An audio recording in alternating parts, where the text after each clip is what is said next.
Let's get to it.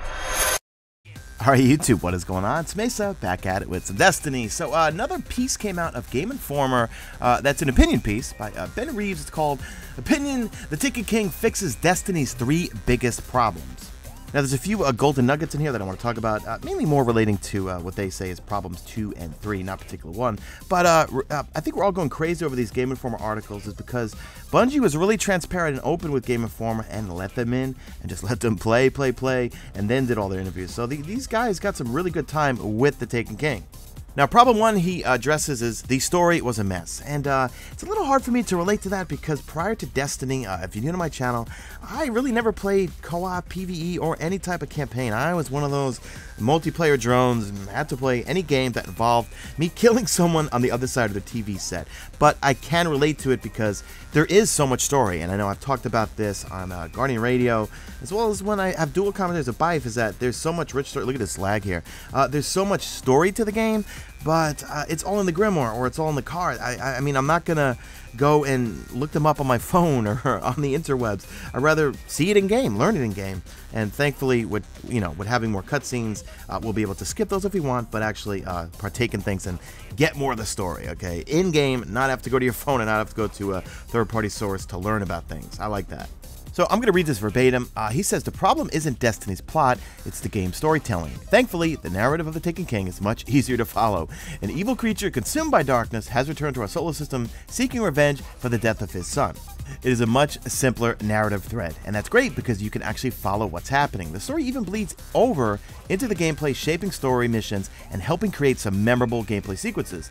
The characters in the tower now have some meaningful interactions with each other, and your ghost even relates some lore to you as you explore the world, which is pretty much in line with what we've heard coming out of Game Informer from the previous articles. We're going to see a lot more from the tower vendors. They're not going to just be simply standing there like Cade 6 saying, take me with you.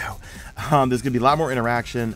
We know the story kicks off with Eris Morn and Zavala. Eris Morn, I believe, is going to play a big part in the whole start of the story because, well, she sent us on a quest to go kill Oryx's son, and we certainly did that. But what I freaking love is the fact that now we're going to have all these scannable areas with our ghost, whether it's as Luke Smith said, a statue or a rock or a dead Taken or something.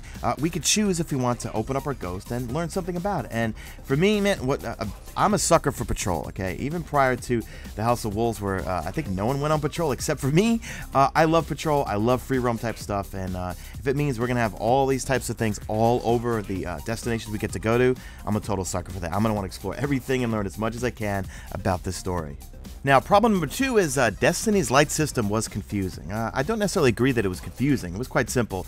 You kill, you do bounties, you do patrols, you do stories and everything, get up to 20, and then you have to be very lucky and get gear that gave you enough light to get to that max level. So I don't think it was confusing. It was more annoying than anything. I mean, prior to the Dark Below coming out, I had one level 30, and my other 2 characters were 29. Just could not get anything to drop from the Vault of Glosses. So I'm going to read you verbatim. Players who hated the system will be happy with the Taken King's new approach to light leveling. Bungie is still fine-tuning the system, so we can't go into detail, but we can say that your light level is now separate from your character level. You reach level 40 doing the same things that help you get to level 20, completing missions, bounties, and shooting enemies in the face.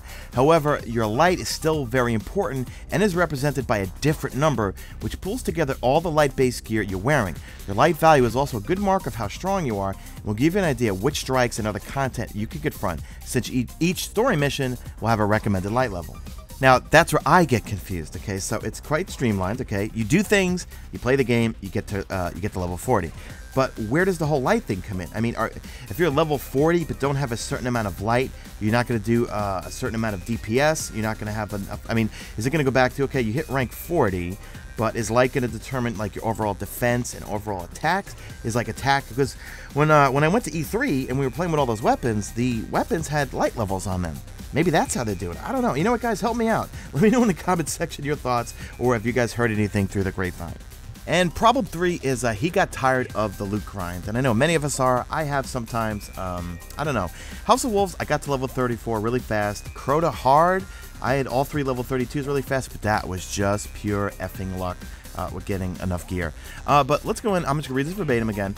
This is another area where the Taken King is making some big strides. New ghost shells and a revised classed item slot widen the pool of relevant items for you to collect, giving you more treasures to seek out. But more importantly, Bungie has fine-tuned the algorithms under the game's hood, which governs random equipment drops.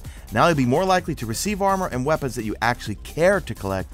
The journey from the weakest gear to the best has been smoothed over, so you shouldn't have to wait nearly as long between finding something you actually care to equip. Now, I think that's fantastic, okay, guys? You know me, I mean, I've got the worst RNG luck. There was a kind of a joke going around for a while that if you played with me, you were almost guaranteed you were going to get something good, and I wasn't, okay? Because I still can't get a Thunderlord. And it took, let's see, 33 days for my first GJALLARHORN, 26 days for my first Hawk Moon, and it's just, I really like the fact that they're fine-tuning this thing and actually putting some thought into it instead of just being lucky. I don't know how they're going to do it. I mean, I guess they're just, it's tweaked by an algorithm or something, but it will be interesting that it's going to take into account what you have and what you don't have. I mean, like, I know right now, it's all luck. I got 2 Hopscotch Pilgrims without even thinking about it, just playing a few Dragon Strikes here and there. And I know other people. Shout out to DPJ. I see you on Twitter all the time. He's still grinding, and that guy plays a lot of Dragon Strikes, man. He's like me. I love Dragon Strikes. Well, actually, before that, I was a Rock Strike grinder, and before that, I was a Tiger Strike grinder. So things like that. I got the Hopscotch release. I got the Dry Rot. I friggin' love that thing. Do you guys want me to do a review on it? I got all the footage for it. I just haven't done it. I was thinking of not doing it because, like, it's going to be irrelevant when the Take the Key comes out. But it's basically a legendary 4th Horseman. Actually, I was going to make a real witty title for it. No 4th Horseman? No problem. Get the Dry Rot 32. So as you can tell, I have entered what's called Babble mode. So drop a like in this video only if you see fit. Leave me a comment what you think of these 3 pertinent points. Follow me on Twitter at Mesa Sean. Check out my stream. Links will be in the description. And that's it. I am out of here like Vladimir.